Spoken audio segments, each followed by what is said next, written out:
It is not a shameful thing to have a sexually transmitted infection. An increase of 128% of women infected with syphilis over the last 3 years, and a 9-fold increase in newborns infected with the disease. Houston, we have a problem. Syphilis, what is it? How do you get it? How do you protect yourself? How do you get treated? Let's talk about it.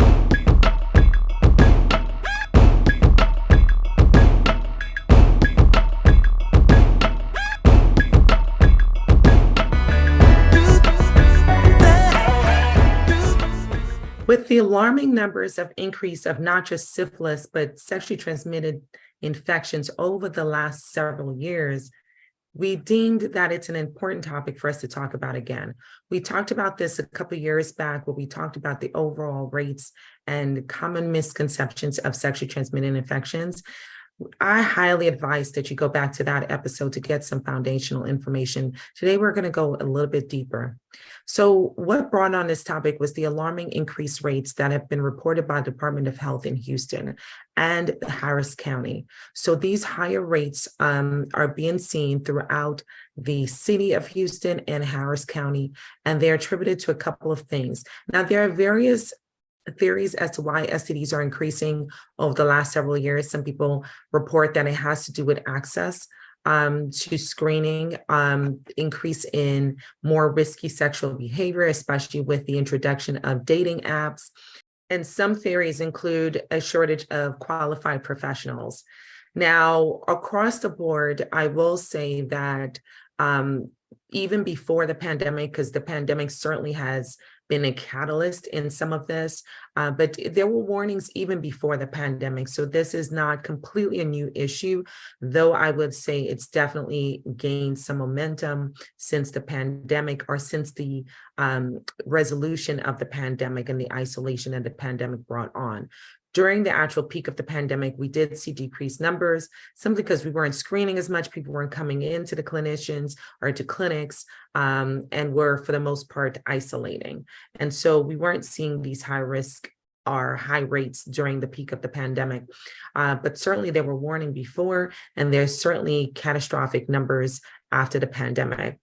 So let's talk about syphilis. So one of the things that is important to know is that there has been a 70% increase in sexually transmitted diseases over the last several years. The only exception would be chlamydia, that has actually kind of plateaued. All but 2 states have experienced increased rates of syphilis, and the 2 exemptions are Maine and Vermont.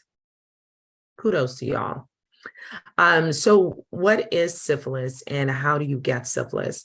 2 things I mentioned at the beginning was that we are seeing not just an increase in women, but we're also seeing an increase in newborns born with infected with the disease.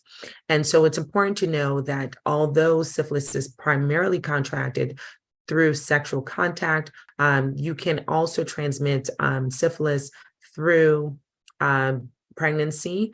So if a mom is pregnant, she can transmit the infection through pregnancy, and it's more infectious with primary and the secondary stages of syphilis versus latent and tertiary stages of syphilis.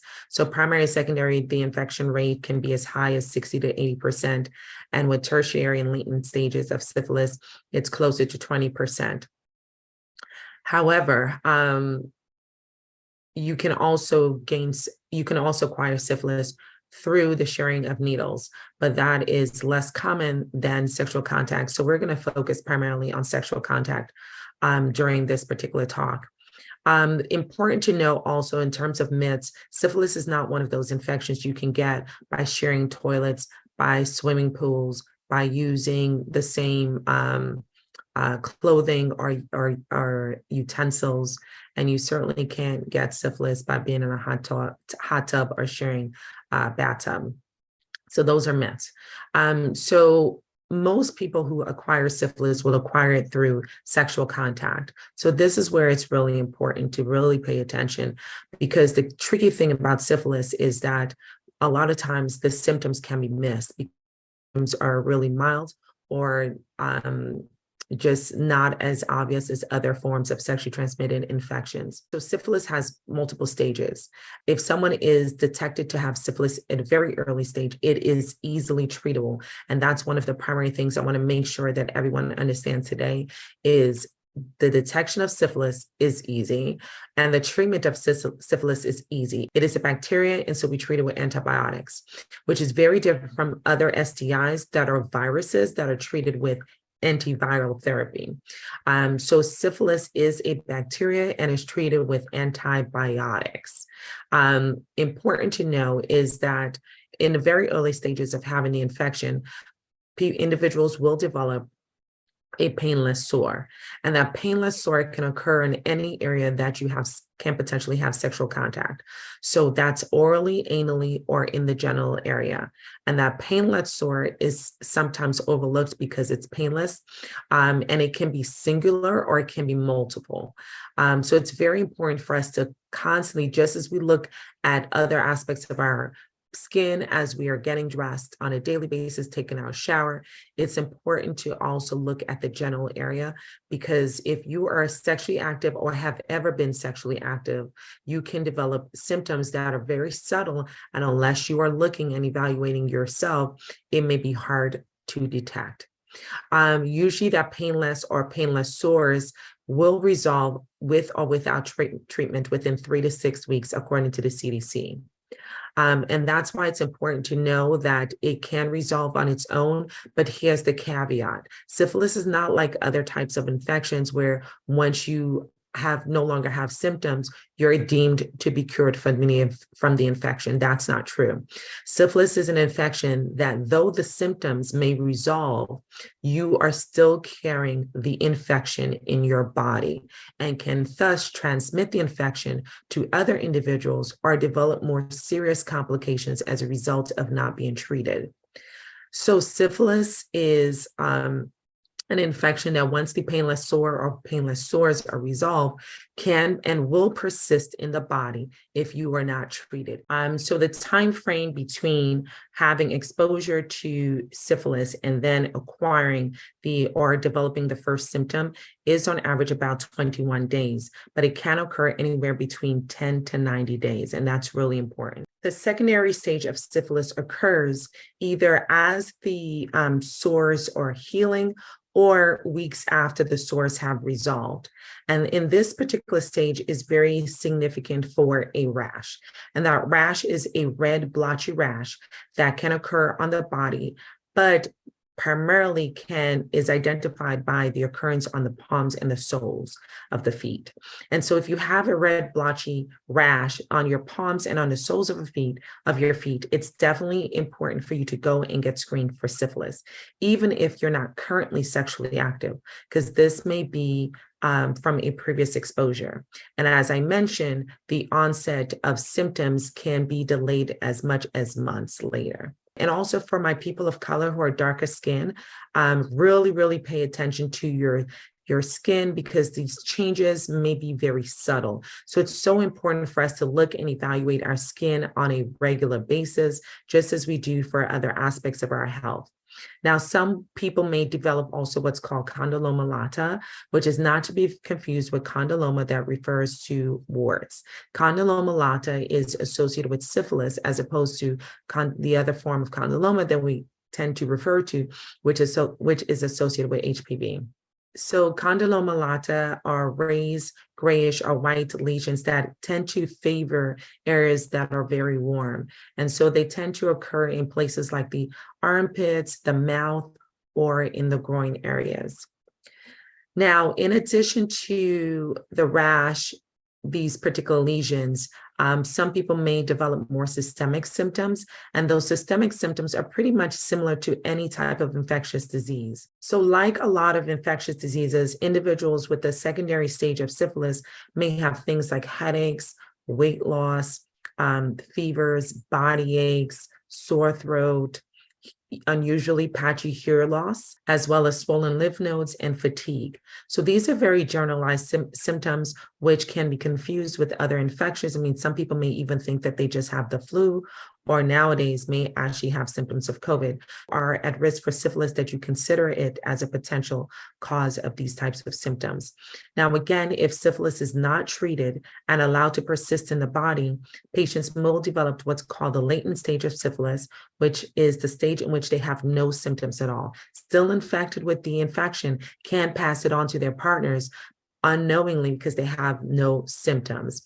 And then you have the tertiary stage of syphilis, which is the most concerning of them all, because this is where syphilis really has long-term impact on someone's health and can actually lead to death.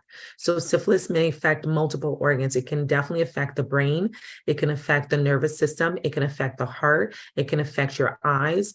Thankfully, not everyone who has untreated syphilis will develop tertiary stages of syphilis, but some do.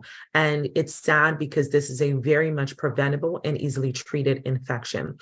But in those cases, those individuals can suffer from long-term disabilities or more seriously, die as a result of the infection. So we take syphilis very, very seriously. And we also take it seriously because of our newborns and our unborn children. So let's talk about that aspect. So as was mentioned, vertical transmission, meaning transmission while a mom is pregnant, can occur as a result of syphilis and have very devastating outcomes. And so, as mentioned, syphilis can persist in someone's body for decades without them necessarily being aware of it. So all moms are recommended to be screened 3 times during their pregnancy experience. And that includes at their initial visit, during the 3rd trimester, and are specifically at the beginning of the 3rd trimester and at childbirth. And that's simply because we, unfortunately, across the country are seeing spikes in congenital syphilis. Y'all, we have got to do better. And we'll talk about how we do better in a little bit. But let's talk about congenital syphilis. So as mentioned, congenital syphilis is more contagious if moms are just or initially exposed in terms of being transmitted vertically to their unborn child. It is also more severe in the later, if more transmitted, if moms are in the later aspects of their pregnancy or the second half of their pregnancy, according to the March of Dimes. It's unlikely or less likely to transmit vertically if moms are infected and treated before 26 weeks pregnant. So for those who unfortunately transmit their infection onto their unborn child, it is so serious that up to 40%, there's a 40% mortality rate for babies that are born infected with the infection, with syphilis. And so again, there's a 40% mortality rate for babies that are born infected with syphilis. Outside of that, babies that are infected with syphilis in utero are more likely to experience stillbirth. They're more likely to have preterm births, and they're more likely to have low birth weights. For those that are born with syphilis and are not treated, they can have very serious health outcomes. And these health outcomes include having blindness, having neurological complications such as seizures. They can also have meningitis, which is a brain infection. They can have other very serious infection and outcomes in their bone and bone deformities. So we take syphilis seriously because of not just the potential outcome on the mom, but also the potential adverse outcome on the child. In the last decade, we have seen increased numbers of congenital syphilis. Even though overall the rates are still low, we want to keep it low because, as I mentioned, there are really significant outcomes: blindness, deafness, seizures, bone deformities, and long-term outcomes that these babies have to deal with. So the key to know is, even if the babies are treated for syphilis and are cured from syphilis, if they already have these adverse outcomes, as mentioned, whether it's meningitis and the impact of meningitis, seizures, and things like that, they will continue to have to deal with these outcomes for the rest of their lives. If they are blind, there's no way of treating them and reversing that blindness. If they are deaf, there's no way of treating the syphilis and curing from the syphilis and at the same time reversing their inability to hear. So definitely there are opportunities for us to take precautions. We're seeing some of the highest rates in the South and the Southeast.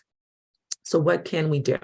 One, the key way of not having or not getting infected with syphilis, the most effective way, can you guess it?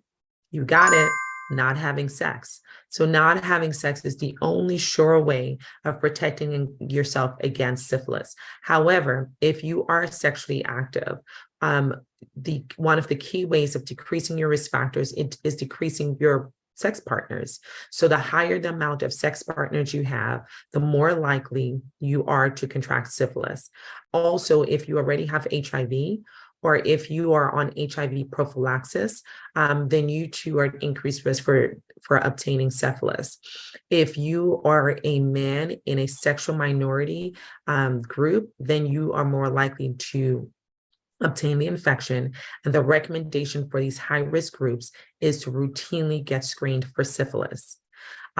If you are a mom, making sure that you have early initiation of prenatal care so that you can get that early screening. The earlier we catch syphilis and treat it during pregnancy, the better the outcomes. The other way of preventing the transmission of syphilis is by using barrier methods, birth control. So you may be on a very effective method of hormonal birth control, but keep in mind, hormonal birth controls do not prevent the acquisition of sexually transmitted infection. They protect you and prevent pregnancies, but do not prevent STIs. And so if you are even on a hormonal birth control method, you are sexually active, you still should use some form of barrier method to prevent yourself from not just getting syphilis, but other forms of sexually transmitted infections. As I mentioned, across the board, STIs have increased over the last few years. It is not just syphilis. Syphilis is just one of the ones that have the most alarming numbers. And as I mentioned, is actually preventable. And then also for those who enjoy oral pleasure, you can use a dental dam. So a dental dam will cover the genital area, cover the anus, and allow you to partake in oral pleasure without adversely increasing your risk for getting the infection. Now, what's key to know is that, yes, barrier methods are helpful in protecting and significantly effective in protecting against the transmission of syphilis and other forms of sexually transmitted infections. However, because syphilis is transmitted with contact with a sore or the sores, if the barrier method does not cover that area and you come into contact with that area, you can acquire syphilis. If you have a partner, you may not be engaging in high-risk sexual behavior, but you may have a partner that you suspect is, or you know for sure is, then it is so important that you get screened on a regular basis and use some form of protection if you continue to engage in sexual activity with that partner. Now, that being said, let's talk about what this issue is reflecting. So we have an increased risk of sexually transmitted infections. And it's not to say that we're in the age where information is not at an abundance. So we have abundance of resources, abundance of people who are discussing sexual infections and providing information on not just how to prevent the infection, but what the infection is so that you can recognize it and how you can prevent yourself from getting it and protecting others from it if you are infected. So given all these resources, why are we still seeing such high rates? One, people may not be going in to get screened. There may be an issue with access to getting screened or to getting access to healthcare to be able to get screened. But the good thing to know is the far majority of public health facilities and community clinics provide free screening across the country. Again, public health facilities, community clinics oftentimes provide free screening for sexually transmitted infections that are most common and in which screening is recommended. Now, there are some STIs in which screening is not recommended. So when you go to get screened, make sure you know what you have been screened for and ask if you have concern about exposure for an infection that is not typically screened. It is then up to you to ask if you can get tested for that particular infection. So again, screening, the goal of screening is so that we can reduce the spread and some of these adverse health outcomes as a result of untreated disease and protect individuals from having long-term sequelae. And also protect others and the expansion of the disease for something that is so easily treatable and so easily preventable. What can we say about this? They're probably my opinion, and again, this is Dr. T's opinion, not the opinion of the CDC or the NIH or any of the other major organizations. I'm talking to my ladies. Come a little closer, sisters. I want you to really, really hear this. It is so important that we take the control of our health so we can control what other people do or choose to do with their sexual health, but we can control how we are impacted by choosing partners that care about us or by having even the discussion. It's really kind of mind-blowing that we live in a society where it's easier for people to have intimate interactions without having intimate conversations. We live in a society where people are more comfortable having intimate interactions without having a discussion or conversation about their intimate health. That is the true epidemic. You can search the internet. You can go to reliable sources like the CDC, like the NIH, like the healthcare organizations, like the AMA, like ACOG, and there is a plethora of reliable information out there, like Mayo Health, like name it, the Cleveland Clinic. There's so many out there that are reliable sources that give you valid information. Please don't go to Boo Boo the Clown's website with false information and put your health in danger. Go to reliable sources so that you can get the information you need. The March of Dimes. The list goes on and on. So the information is out there. It is up to us to take the information and make the health changes that are necessary to protect our health. And if you've had it, and this is not a case of shame. This is not about shaming people. This is not about bringing about shame. It's about having real talk.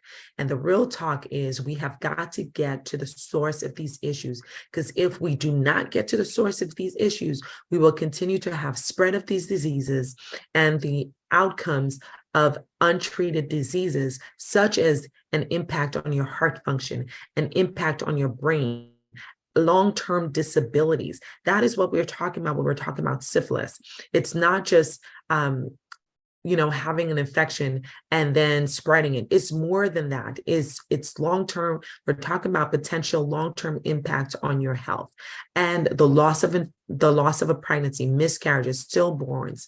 There are significant impacts of having untreated syphilis. Similarly, with other infections like gonorrhea, and we're seeing increased rates of gonorrhea. We're not going to talk about it now, but we'll talk about it later. Gonorrhea, chlamydia untreated can impact someone's fertility. So let's make sure we make the health changes necessary and really have the real conversations with ourselves.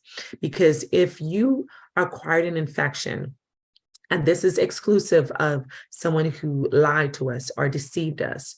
But if you are knowingly in a situation that puts you at risk, it's really about having that one-on-one conversation. It really hurts my heart when I talk about this, but have that one-on-one conversation with ourselves. Why am I putting myself at risk for getting this infection? What is it about that individual that I prioritize their pleasure or my pleasure over my long-term health, over the protection of my babies, over the prevention of getting pregnant when I'm partaking in high-risk sexual activity?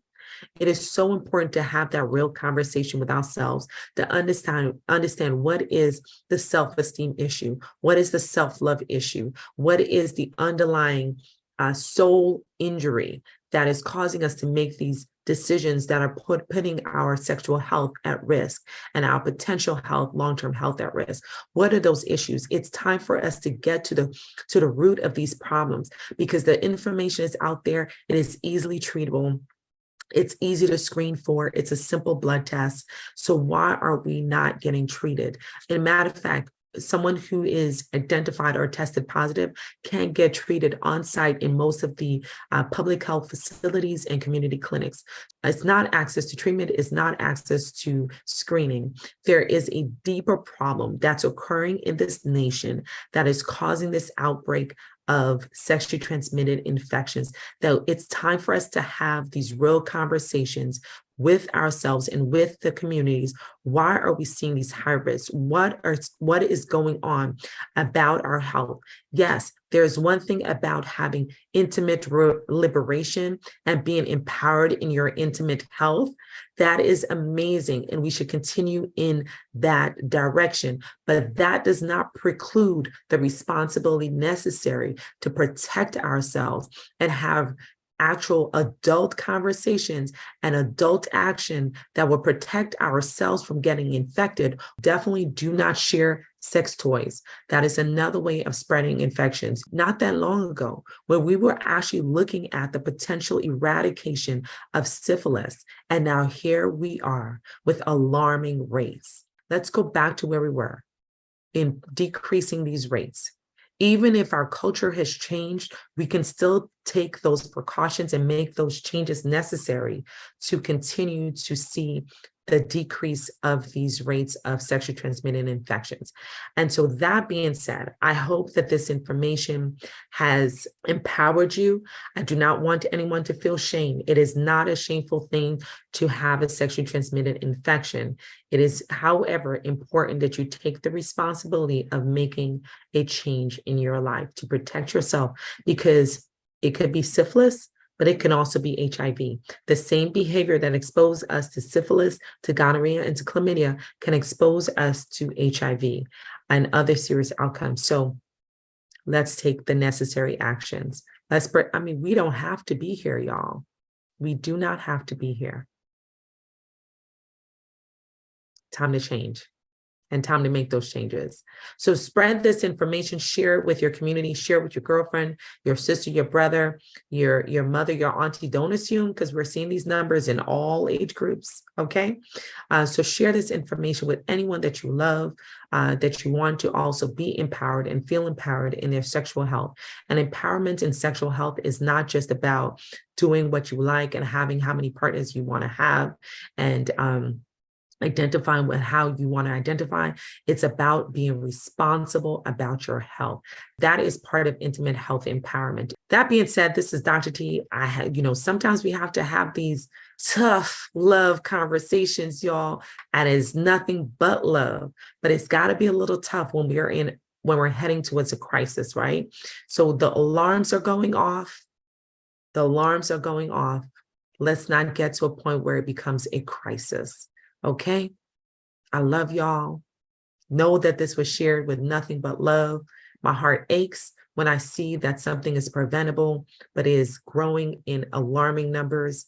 It really hurts my heart because I don't want anyone to have to live with a disability that could have been prevented. All right. I'm off my soapbox. This is Dr. T, and I am so happy once again to be able to have this platform to come forward where we can have these conversations and really have these interventions and stop things from impacting our communities when we come together as one to make a difference.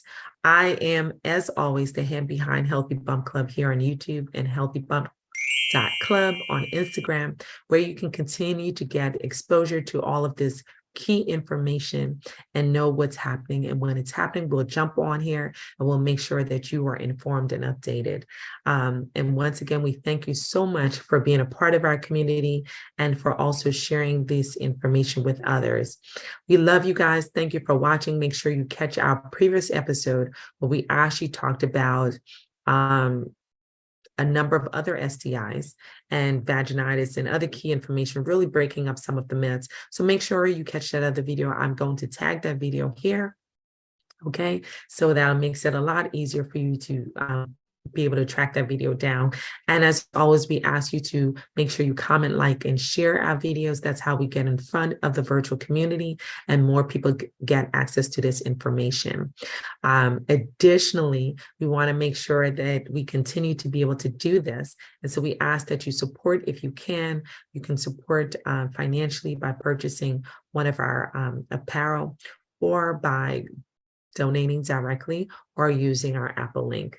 We love you guys for watching. We thank you, and we'll see you in the next episode.